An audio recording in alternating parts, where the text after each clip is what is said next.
New intro. So much love and appreciation to those of you who have been with me for the 2 year period plus that I've been doing this.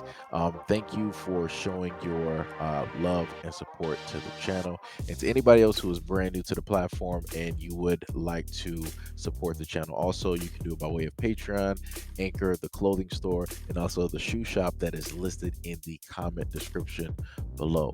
And again, thank you to any and all of you guys who have been here to support this channel during the 2+ year period. I wouldn't be able to do what I do every single day without you.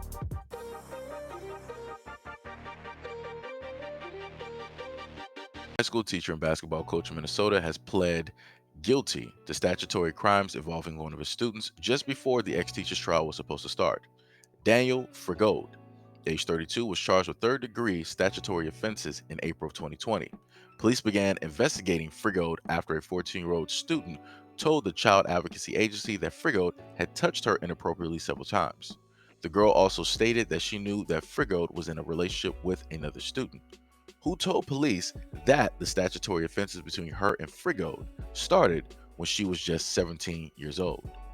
Frigaud, who taught math and coached basketball, cross country, and track at Albany Public Schools, will not serve time in jail as part of his plea deal, only probation. However, he must undergo a psychosexual evaluation, and he must also register as a predatory offender under Minnesota law. According to the police reports established, probable cause against Frigaud. According to the police reports established, probable cause against Frigaud. The former teacher started a relationship with the student when he was her teacher and coach. Quote, when she was 17 years old, a physical relationship started between the student and the defendant. The student stated that there was a sexual contact at the school, the park, and ride in St. Joseph's and other places in Albany. The sexual contact included sexual intercourse, which she described as penile vaginal intercourse and oral sex.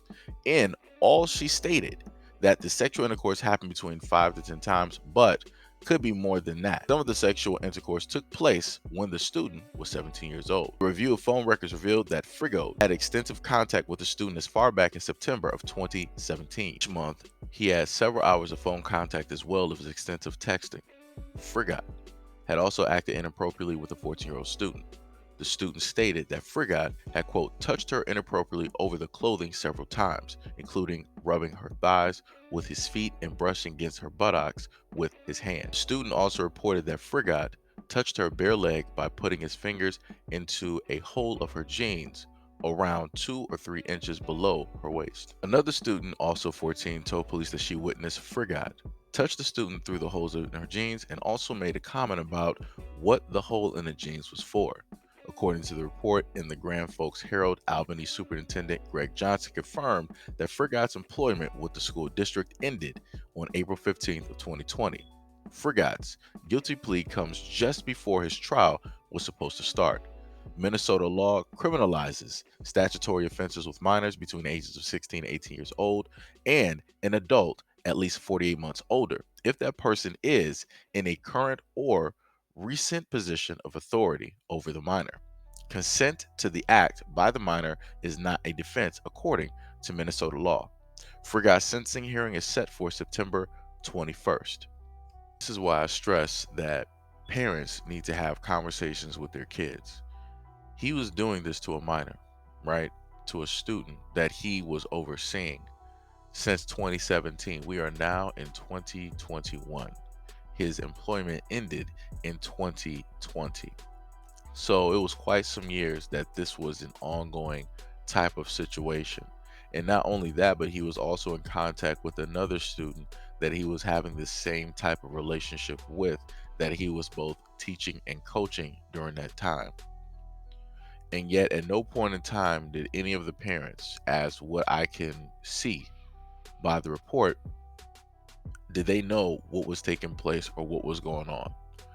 Neither did any of the parents have any type of daily conversations with their students, with their kids, in order to figure out if something is going on, if something is directly out of place.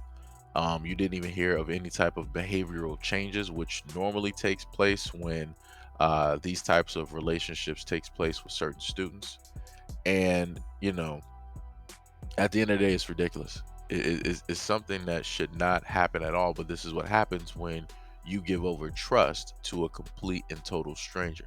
This is what happens when you give over complete total trust of your child to a system which is not there to, in a sense, benefit you or the child. It's just there to benefit their pockets and also the surrounding governments. Because let's face it, at the end of the day, these entities, these schools, they get money federally. As long as your student is basically there, they get thousands of dollars per head on those students.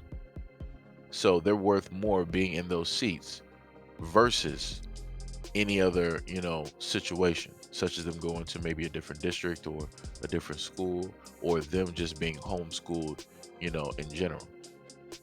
Because if these girls were homeschooled, chances are very great that he would not have been able to do that, at least to them. But he would have still tried to continue the same interaction slash relationship with students with others. And there's no telling how long that would have lasted and the amount of time it would have took for him to get caught in those situations. So like I said to a lot of parents out here, I stress that you go out here and you talk to your kids. You try to be involved in their lives. You ask about the people that they are dating or interested in. In certain instances, yes, you might have to get invasive and you might have to look at the phone. And you might have to see who specifically it is that they are actually talking to, because these individuals need to be vetted. Because it's very easy for, an adult to portray themselves as a 14, 15, 16, or whatever year old online versus who they are in real life. But anyways, let me know what you guys think about this video and everything that I stated in the comment description below.